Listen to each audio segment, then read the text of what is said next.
오늘 우리가 읽은 본문은 우리에게 매우 익숙한 본문입니다. 그리고 이 사복음서에 다 기록이 되어 있는 그 말씀입니다.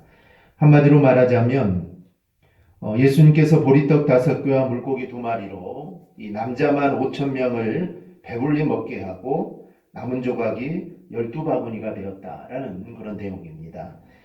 그런데 이 오병이어의 기적은 다른 기적과 조금 다릅니다. 그래서 이 기적은 이 질량 보존의 법칙에 어긋나기 때문에 이 많은 공격을 받는 이 기적입니다. 다른 기적들도 마찬가지지만 특별히 오병이어의 기적은 이 상식적으로 또 그리고 과학적으로 도저히 이해할 수 없다라는 겁니다. 이 질량 보존의 법칙은 프랑스의 화학자인 라부아지에가 1774년에 발견한 것입니다. 이 법칙은 어떤 물질이 화학적 반응에 의해서 변해도 변하기 전이나 변한 후의 질량은 항상 일정하다라는 법칙입니다. 성경에서 찾아보면 이렇습니다.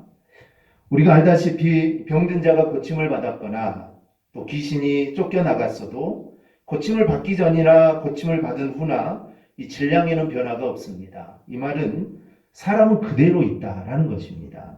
이 가나의 혼인잔치에서 예수님이 물을 포도주로 바꾸셨는데 이것도 마찬가지입니다. 즉 물이 포도주로 바뀌었지만 바뀌기 전이나 바뀐 후야 그 양은 변함이 없이 그대로 있습니다.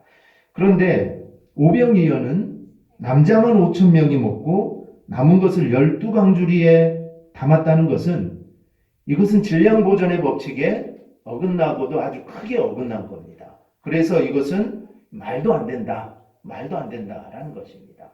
물이 포도주로 바뀌는 것은 그대로 있기 때문에 그럴 수도 있겠다. 하지만 오병이어로 가지고 이런 사건은 이거는 도저히 일어날 수 없다. 이런 것입니다. 그래서 이 자유주의 신학자들은 이 오병이어 기적을 사람들이 좀 쉽게 받아들이도록 다양한 해석을 시도합니다. 지금까지 시도한 해석 중에 가장 지지를 얻는 것은 실제로 오병이어로 모든 사람이 먹은 것이 아니다라는 겁니다. 단지 어린아이가 자신이 먹기 위해 준비해온 이 도시락을 주님께 드린 것을 사람들이 보고 사람들이 감동을 받아서 자기들이 가지고 온 것들을 서로 나누어 주어서 거기에 있는 사람들이 다 먹고 남게 되었다. 이게 이제 하나의 해석입니다. 그러나 이렇게 해석하는 것은 당시의 상황을 잘 모르기 때문입니다. 당시에는 사람들이 도시락을 갖고 다닐 만큼 그렇게 여유가 없었습니다. 그리고 이 사람들은 지금 예수님을 쫓아가다가 빈들에서 저녁을 맞이한 것이지 내가 오늘 예수님의 말씀을 내가 저녁까지 내가 들어야겠다 이렇게 생각하고 온 사람들은 거의 없습니다. 즉 예수님을 따라다니다 보니까 즉 말씀을 듣다 보니까 이제 저녁이 되어버린 겁니다. 단지 무리들이 예수님을 쫓다가 빈들에 도착을 한 겁니다. 그래서 이런 주장은 설득력이 떨어집니다. 혹자는 예수님께서 모든 사람에게 집단적인 체면을 걸어가지고 5,000명이 실제로는 아무것도 안 먹었는데 체면에 걸려서 배부르게 먹은 것처럼 느끼도록 만들었다라고 이렇게 주장을 합니다. 혹 5,000명에게 예수님께 체면을 걸어가지고 그 사람들은 좀 배불리 먹게 했다고 우리가 한번 생각하십시다. 그러나 체면을 걸어서는 먹고 남은 음식을 12강줄이라 거두게는 할 수가 없습니다. 즉 배부르게는 할 수는 있겠지만 어떻게 12강줄이를 거둘 수 있습니까? 따라서 이런 해석은 말도 안 되는 그런 해석입니다. 그런데 이런 해석들이 나오는 이유가 있습니다. 왜 사람들이 이런 해석들을 할까요? 그것은 예수님이 누군지 정확하게 모르기 때문입니다. 즉 예수님은 누굽니까? 즉 예수님은 하나님이십니다. 사람들은 이걸 모르기 때문에 이런저런 이야기를 합니다. 사실 예수님께서 이 오병이어의 기적을 행하신 주된 이유는 자신이 하나님이심을 나타내기 위함입니다. 즉 지금 그 자리에 있는 사람들을 배부르게 먹이게 하는 것도 하나의 이유지만 그게 진짜 목적은 아닙니다. 진짜 목적은 이것을 보여주므로 즉 하나님께서 광야에서 이스라엘 백성의 만나와 메추라기를 먹여주셨습니다. 이것은 그들에게 배부르게 먹여주는 것도 있지만 이걸 통하여 내가 하나님이다. 내가 너희를 인도한 하나님이다라는 것을 보여주는 겁니다. 마찬가지로 이 오병이어도 많은 사람을 먹임으로 내가 바로 예수님이 하나님이심을 지금 증거하신 것입니다. 따라서 예수님을 하나님으로 믿는다면 정말 이 보리떡 5개와 물고기 2마리로 5천 명을 먹이고 또 12강줄이나 거두는 기적은 이거는 전혀 받아들이기 힘든 기적은 아닙니다. 왜냐하면 예수님이 하나님인데 그걸 믿는다면 이것은 믿을 수 있다라는 것입니다. 그런데 그 수에는 아이, 여자, 노인은 포함되지 않았습니다. 남자 장정만 세어보니 5천 명이었다. 그래서 이 주경학자들은 보통 3배를 더하여서 그 자리에 한 2만 명 정도가 있었을 것이다. 이렇게 봅니다. 2만 명 정도가 함께 식사를 하려면 비용이 얼마나 들까요? 이 산술적인 계산도 나와 있습니다. 요한복음의 이 본문을 보면 빌립이 이 사람들을 다 먹이려면 200데나리온이 필요하다라고 이렇게 말을 합니다. 좀 우습긴 하지만 이걸 단순하게 우리가 계산을 해보면 이 한 데나리온은 남자 장정의 하루 일당입니다. 요즘 남자 장정의 하루 일당을 8만 원으로 보면 1,600만 원이 되고 9만 원이면 1,800만 원, 10만 원이면 2천만 원이 됩니다. 그래서 당시 베세다에 있었던 사람들에게 한 끼 식사를 제공하려면 최소한 1,600만 원은 있어야만 한 끼 식사를 줄 수가 있습니다. 문제는 예수님의 일행에게 이러한 돈이 없다는 겁니다. 예수님에게는 없습니다. 설령 그만한 돈이 있다 하더라도 당장 그 많은 인원에게 먹을거리를 해결해 줄 만한 조리기구나 그 광야에서 음식을 구하는 것, 이것 또한 쉬운 일이 아닙니다. 그런데 그들을 다 먹이고도 12바구니가 남을 정도로 놀라운 일이 일어난 겁니다. 즉 200데나리온의 돈이 생겨나거나 그에 해당하는 음식을 마련해서 이러한 일이 일어난 것이 아닙니다. 이 놀라운 일이 일어난 데는 단지 보리떡 5개와 물고기 2마리밖에 들지 않았습니다. 그래서 이 사건을 오병이어의 기적이다라고 우리가 부르는 겁니다. 주님께서는 오병이어로 정말 남자 장정만 세워도 5천 명이 되는 사람을 먹이심으로 당신이 하나님의 아들이심을 지금 증명하셨습니다. 그런데 이 이야기는 단지 예수님께서 그럴 만한 능력을 가지셨다라는 것만 보여주는 것이 아닙니다. 이 이야기 속에 우리가 생각해 볼 만한 중요한 것들이 있습니다. 우리는 이 베세다 들녘의 이 사건에서 이 식사의 자리에서 우리가 어떤 것들을 볼 수 있을까요? 첫째는 먹을 것을 해결해 주시는 주님을 보게 됩니다. 사람들은 흔히 생각하기를 주님께서는 정말 이 대단한 일에 대해서만 당신의 능력을 나타내는 줄로 생각을 합니다. 죽은 자를 살리거나 대단한 일에만 능력을 행하신다고 합니다. 우리가 가끔 이 기도 제목을 나눌 때를 보면 뭐 이런 것도 기도하냐 싶은 생각이 들 때도 있습니다. 그리고 그런 기도 제목을 이야기하면 왠지 눈치가 보일 때가 종종 있습니다. 정말 엄청난 사업에 대해서 고민하는 사람들, 아니면 지금 당장 정말 몇억 원 단위의 문제가 해결되지 않으면 안 되는 사람들, 이런 사람들의 기도의 제목을 보면 야, 그래, 저 정도 기도의 제목으로 하나님께 매달려야지, 이런 생각들이 듭니다. 우리 믿는 성도는 우리가 어렵고 힘든 일을 만나면 우리는 당연히 기도해야 됩니다.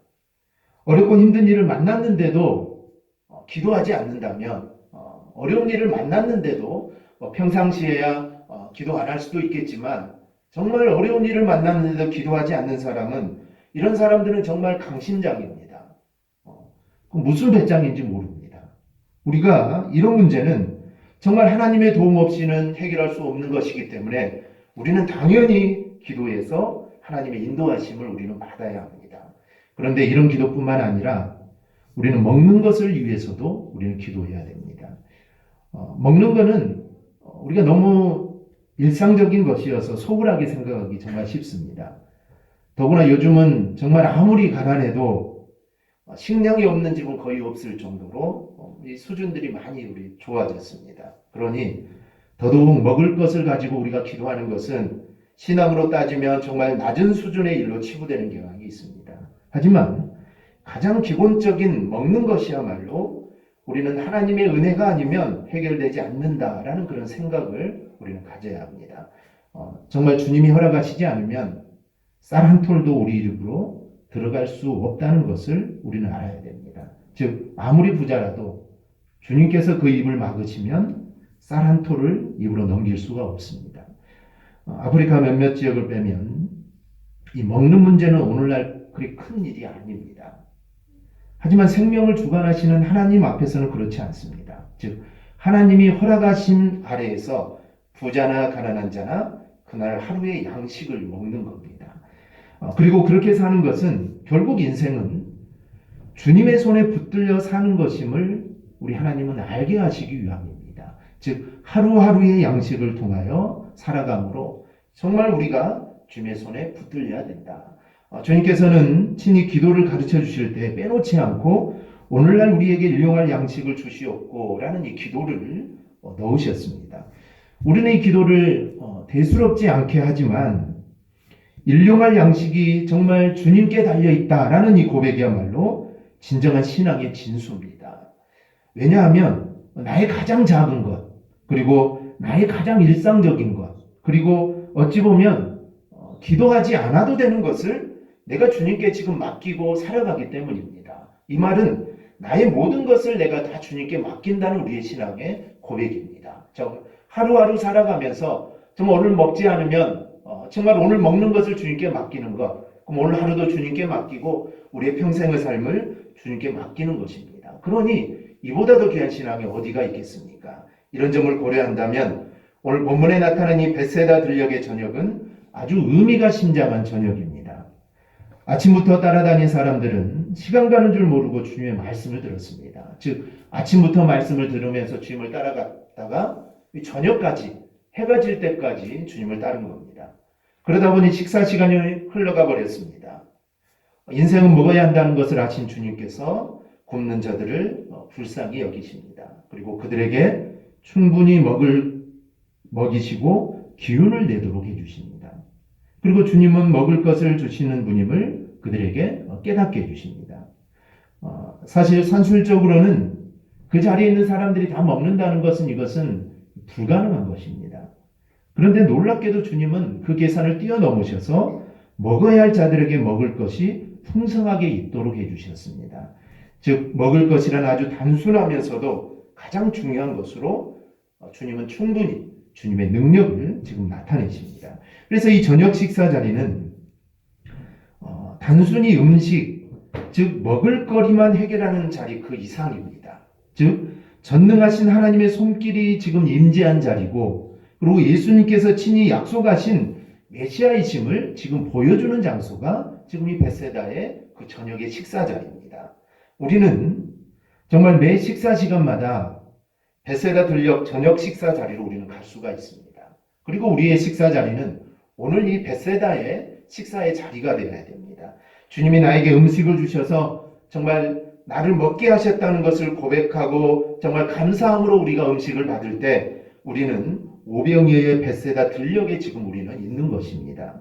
그리고 이것은 단순히 먹는 것에만 관련된 것이 아니라 우리의 생명 자체가 정말 주님으로 말미암아 내가 생명을 얻고 있다라는 것을 내가 지금 고백하는 것입니다. 그러므로 우리의 정말 평범한 하루의 이 식사 자리, 그리고 그 식탁에 앉으면서도 우리의 믿음을 우리는 더욱 견고하게 세울 수 있습니다. 즉 하루에 그냥 3번씩 아니면 계속 지나가는 식사 자리지만 우리가 오늘 이 벳세다의 자리를 생각한다면 그 식사를 할 때마다 우리의 믿음을 견고케 할 수 있습니다. 즉 말씀을 들을 때뿐만 아니라 정말 식사를 하면서도 우리의 믿음을 견고케 할 수가 있습니다. 정말 이 모든 것들이 주님 때문에 가능하다는 그 신앙 고백과 더불어서 오늘의 일용할 양식을 주셔서 우리의 생명을 이어가게 하신 하나님의 은혜를 우리가 기억을 해야 합니다. 결국 오병이어는 예수님으로 말미암아 우리가 먹고 산다는 신앙을 드러내는 사건입니다. 즉 주님 때문에 지금 내가 먹고 산다라는 겁니다. 즉 우리의 식사의 자리도 마찬가지입니다. 식사 시간을 통해 정말 내가 예수님으로 말미암아 내가 먹고 산다라는 이 고백이 바로 우리 가운데 있어야 됩니다. 이런 고백이 있을 때 우리의 식사의 자리가 오늘 본문의 오병이어의 이 기적의 자리가 될 줄 믿습니다. 정말 사소한 것이지만 이 사소한 것도 정말 하나님의 은혜를 주셔야만 가능함을 믿고 우리 식탁의 자리에 앉기를 주님의 이름으로 축원합니다. 둘째는 기적은 오병이어를 드림으로 일어났습니다. 우리가 알다시피 오병이어의 기적은 보리떡 5개와 물고기 2마리를 통하여 일어났습니다. 사실 예수님께서는 말 한마디로, 즉 보리떡 5개, 물고기 2마리가 없어도 말씀 한마디로 2만여 명을 먹일 수 있는 떡과 고기를 만드실 수 있습니다. 왜냐하면 예수님께서는 얼마든지 무에서 유를 창조할 수 있는 전능하신 하나님이시기 때문입니다. 그러나 예수님은 그렇게 하시지 않았습니다. 즉 하실 수 있지만 하시지 않았습니다. 12사도들에게 우리가 얼마나 먹을 것을 가지고 있는지 알아보라고 하십니다. 그리고 한 어린아이가 가지고 있었던 보리떡 5개와 물고기 2마리를 주님께 드리자 주님은 그것을 가지고 기적을 행하셨습니다.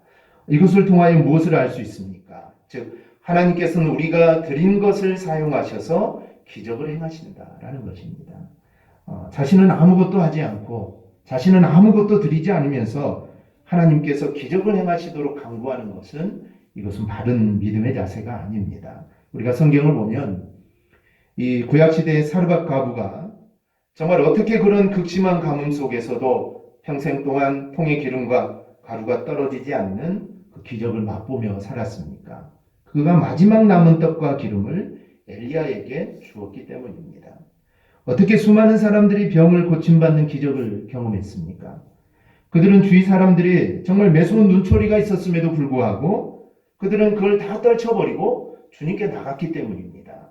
즉 우리가 하나님께서 베푸시는 기적을 원한다면 자신이 할 수 있는 최선을 다해야 됩니다. 그럴 때 하나님께서 역사하십니다.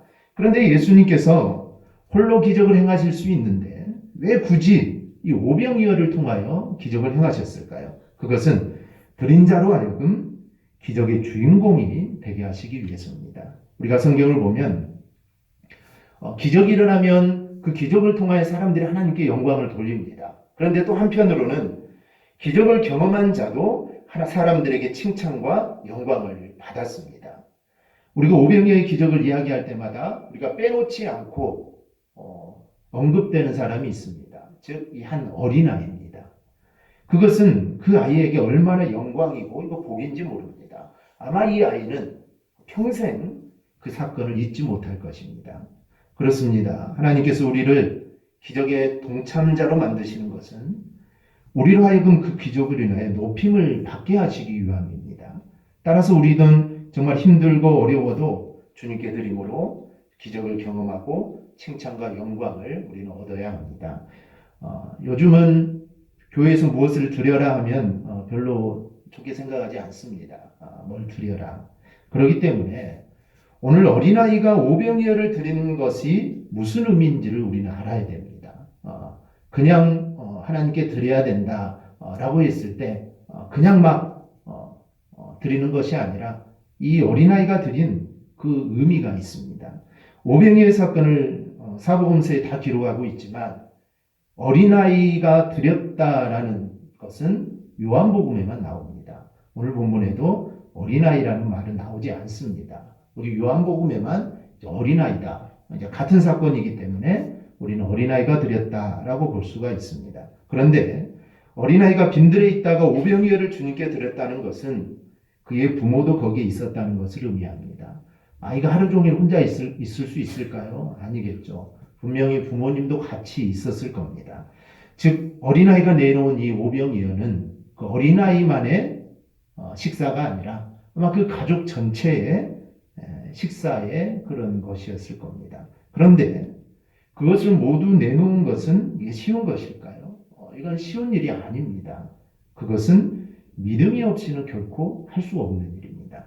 즉 믿음으로 그것을 내놓자 주님께서 그 믿음을 보시고 오병이어의 기적을 일으킨 것입니다. 나는 주기 싫은데 제자들이 뺏어다가 만약에 줬다면 주님은 그걸 가지고 그런 역사를 일으키지 않으셨을 겁니다. 즉 믿음으로 드렸을 때 그런 역사가 일어납니다. 차고 넘치는 가운데 드리는 것은 누구나 할 수 있습니다. 물론 그렇게 드리는 것도 정말 귀한 일입니다. 그러나 그렇게 드리는 것으로는 절대로 하나님께서 기적을 행하시지 않습니다. 우리가 정말 드릴 수 없는 상황에서도 아니면 정말 차고 넘치는 가운데서도 우리가 오직 믿음으로 드릴 때 우리 주님은 기적을 행하십니다. 즉 없다고 힘들다고 우리가 주님께 드리지 않으면 기적을 경험할 수 없습니다. 기적을 경험하기 원한다면 우리는 힘들고 어려울수록 더 헌신을 해야 됩니다. 이 아프가니스탄 출신의 리마 아미지는 세계 육상 선수권대 100m 달리기 세계 신기록을 가지고 있습니다. 몇 초일까요? 18초 37. 18초 37입니다. 제가 달려도 그 정도는 달릴 수 있습니다. 이 여인은 세계 육상 선수권대회에서 가장 느린 세계 신기록을 수립한 것입니다. 그녀의 조국 아프가니스탄은 이 탈레반 정권으로 인해 경제상이 극도로 피폐해진 상황입니다. 그리고 이제 탈레반 정권이 무너지고 안정을 찾게 되자 그녀의 조국을 다시 세계에 알리고자 운동장 트랙에 올라섭니다. 그녀는 세계 육상 선수권대회 조직위가 이 아프가니스탄을 위해 특별히 배려하여 출전한 선수입니다. 달리기를 위해 훈련을 받은 사람도 아니고 복장도 그냥 우리 체육대회 하는 복장 입고 세계 선수권 대회에 나갔습니다. 그래서 어떤 복장을 입고 가야 되는지도 모르고 출발 자세를 어떻게 해야 되는지도 모릅니다. 그런 상태로 세계 선수권에 나간 겁니다. 그러니 그런 그녀가 꼴찌를 하는 것은 이거는 당연한 것입니다. 그래서 꼴찌를 했습니다. 그래서 세계에서 가장 느린 100m 세계 신기록을 보유하고 있습니다. 초라해지고 어쩌면 정말 우스워질 수도 있는 상황입니다. 하지만 그녀는 자신으로 인해 정말 희망을 얻게 되는 사람이 있다면 자신을 희생할 수 있는 그런 사람이었습니다. 마치 보리떡 5개와 물고기 2마리를 드린 이 소년과 같은 겁니다. 이 믿음으로 드림이 없었다면 기적도 없었을 겁니다. 즉 우리 안에도 정말 이 믿음으로 드릴 수 있는 은혜가 있어야 합니다. 그래야 이 소년과 같은 기적의 주인공이 될 수가 있습니다. 또 하나는 순종한 자에게 이루어지는 능력을 보게 됩니다. 오늘 본문을 보면 제자들이 잘하고 있는 것이 보여집니다. 예수님을 따르는 자들의 먹을거리에 대한 걱정을 누가 먼저 했을까요? 예수님이 배고플 것 같으니까 좀 사줘라. 아닙니다. 제자들이 먼저 알아챘습니다. 그 먹을거리에 대한 걱정은 제자들이 먼저 합니다. 물론 저들이 생각한 해결의 방법은 예수님의 방법과는 좀 다르지만 그래도 따르는 이들이 굶고 있다는 것을 볼 수 있을 정도의 눈은 그들에게 열려 있었습니다. 또 하나 제자들이 잘했다라고 생각되는 것은 이 해결하는 과정에서 철저하게 주님께 순종했다라는 점입니다. 그리고 이 부분에서 우리는 순종하는 이에게 나타나는 주님의 능력을 우리는 볼 수가 있습니다. 오늘 본문을 보면 주님께서는 제자들에게 이해할 수 없는 말씀을 하십니다. 13절을 보면 너희가 먹을 것을 주라 라고 말씀합니다. 주님은 그곳이 광야인 줄 모르고 이런 말씀을 하셨을까요? 아니면 빌립이 분명히 200데나리온이라고 말을 했는데 그것을 잘 모르셔서 그냥 예수님이 그렇게 말씀하셨을까요? 지금 당장 제자들이 그들을 먹일 수 있는 방법이 없다는 것 주님은 잘 아셨습니다. 그럼에도 불구하고 주님은 너희가 먹을 것을 주라고 합니다. 줄 것도 없는데 주님은 먹을 것을 주라고 합니다. 그런데도 제자들은 양식을 사지 않고는 이걸 해결할 수 없다는 말을 하면서도 할 수 있는 일을 찾아보았습니다. 즉 돈이 없으니까 할 수는 없지만 그러면 어떤 다른 할 수 있는 일이 있을까 찾아봅니다. 그리고 주님께 보리떡 5개와 물고기 2마리가 있다라고 말씀을 드립니다. 즉 찾아보니 있었다는 것이죠. 근데 주님이 또 말씀합니다. 14절을 보면 때를 지어 한 50명씩 앉혀라. 그러자 제자들은 그대로 순종하여 그렇게 또 사람들을 50명씩 또 앉혔습니다. 그런데 예수님께서는 또 떡 5개와 물고기 2마리를 가지고 축사하신 후에 제자들에게 주면서 우리에게 나누어 주라 라고 말씀을 합니다. 그런데 제자들은 몇 개 안 되는 떡과 물고기를 들고 또 나누어 줍니다. 그래서 어떤 결과가 나옵니까? 장정만 5,000명이 되는 사람이 다 배불리 먹고 12바구니가 남았습니다. 여기서 제자들의 순종을 우리가 가볍게 보아서는 안 됩니다. 왜냐하면 예수님이 처음 하신 말씀과 세 번째 하신 말씀까지 이거는 모두 순종하기 어려운 말씀입니다. 너희가 먹여라. 아마 제자들은 200데나리온어치의 떡이 필요하다니까요. 아마 이렇게 속으로 생각했을지 모릅니다.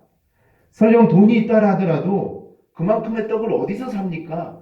2만 명이 먹을 떡을 어디서 사겠습니까? 지금도 살 데가 없습니다. 어디서 사겠습니까? 전혀 이거는 돈이 있어도 불가능하다라는 겁니다. 사실 제자들은 너희가 먹이라고 했을 때 아마 어안이 벙벙했을 겁니다. 또 작은 도시락 하나를 가져왔지만 그것으로 아무것도 할 수 없는 형편입니다. 그런데 그것을 보신 주님께서 50명씩 안치라고 합니다. 그런데 제자들은 또 따릅니다. 세 번째 말씀이 제일 황당합니다. 그 작은 도시락을 들고 축사하시고 갖다가 무리들에게 나눠주라고 합니다. 마치 가나안 혼인잔치에서 맹물을 갖다가 주라는 것과 똑같은 지금 상황입니다. 한 사람이 먹어도 부족한 양인데 그걸 나누라는 겁니다. 사실 나누고 말 것 할 것도 없습니다.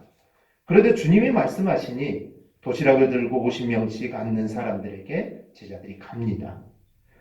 도시락을 들고 가는 제자들의 그 심정이 어땠을까요? 주님이 놀라운 일을 아마 베푸실 거야. 이미 알았다면 그들은 미소를 지으며 갔겠죠. 하지만 그들은 아마 반대였을 겁니다. 아마 사람들에게 하는 몇 미터가 아마 고민의 연속이었을 겁니다. 7개 주면 끝나는데 이걸 어떻게 해야 되나 고민을 했을 겁니다. 이걸 어떻게 나누나 5병이으니까 한 7명 주고 그럼 끝인데 이제 어떻게 하나 이런 생각이 머리에 가득 찼을 겁니다. 하지만 그들은 그래도 주님이 말씀하시니 그대로 순종을 합니다. 순종은 다 그렇습니다. 하면 될 만한 일을 순종하는 것은 누구나 다 할 수 있습니다. 그런데 순종은 그렇지 않을 때도 하는 것이 순종입니다.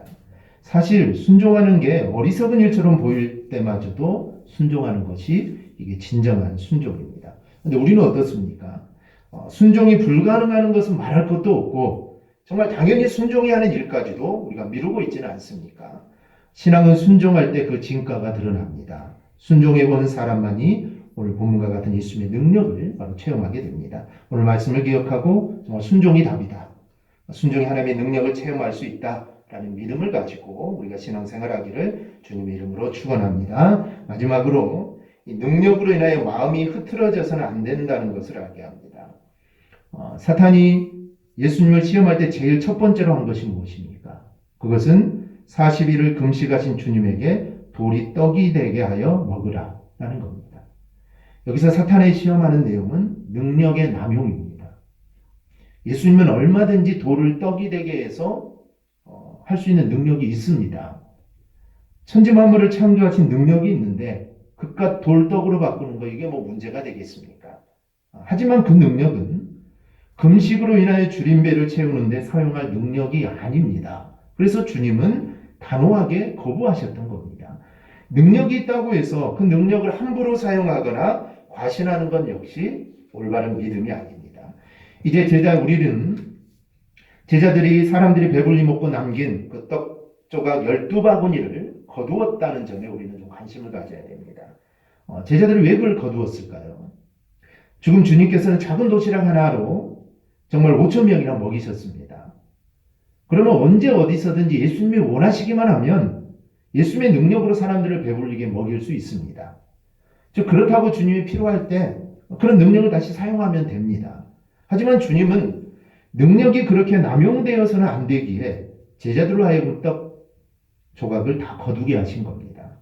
거두라는 명령을 내리신 분도 주님입니다. 요한복음을 보면 남은 조각을 거두고 버리는 것이 없게 하라. 남은 조각은 어떻게 했을까요? 아마 예수님과 제자들이 시장할 때 다시 꺼내서 먹었을 겁니다. 하나도 허투루 땅에 떨어지지 않게 하시고 다 사용하신 것을 우리가 보게 됩니다. 하나님께서 우리에게 주시는 많은 것들이 있습니다. 하나님께서 은혜로 주셨고 또 언젠가는 또 주신다고 생각하고 우리가 함부로 사용하거나 우리가 버려서는 안 됩니다. 어떤 것이든지 그렇습니다. 물질도 하나님이 주시니까 쓸 때는 마음껏 써야지 해서는 안 됩니다. 혹시 물질을 가볍게 생각하여 낭비하지 말아야 할 곳에 우리가 함부로 쓰지는 않는가 우리가 조심해야 됩니다. 음식도 마찬가지입니다. 먹을 게 풍족하다고 해서 음식을 함부로 대하는 것은 하나님의 능력을 또 가볍게 여기는 겁니다. 하나님 은혜로 먹는 사람들은 음식이 허투루 버려지지 않을까 늘 조심하는 마음들을 가져야 됩니다. 자연도 마찬가지입니다. 이 천하 만물은 하나님께서 창조하셔서 우리에게 주셨습니다. 그러니 자연에 대해서도 우리는 늘 조심하는 마음들을 가져야 합니다. 그래서 얼만큼 쓸 것인지 생각하고 정말 그 이상을 쓰지 않으려는 자세를 우리가 가져야 합니다. 즉 넘칠수록 우리는 그것이 남용되거나 벌어지지 않도록 우리는 조심해야 됩니다. 남은 떡 조각을 거두어 여행 중에 드신 주님을 우리는 생각해야 됩니다. 아마 그 떡 조각은 온전한 것도 있었겠지만 먹다가 배불리 먹었기 때문에 먹다가 남겨놓은 것도 있었을 겁니다. 근데 주님은 하나도 남기지 말고 다 거두라고 하십니다. 그리고 그것을 분명히 나중에 또 드셨을 겁니다. 오늘 베세다의 저녁은 정말 드라마틱한 내용을 가지고 있습니다. 그런데 우리가 놓치지 말아야 할 것은 의외로 단순한 것들입니다.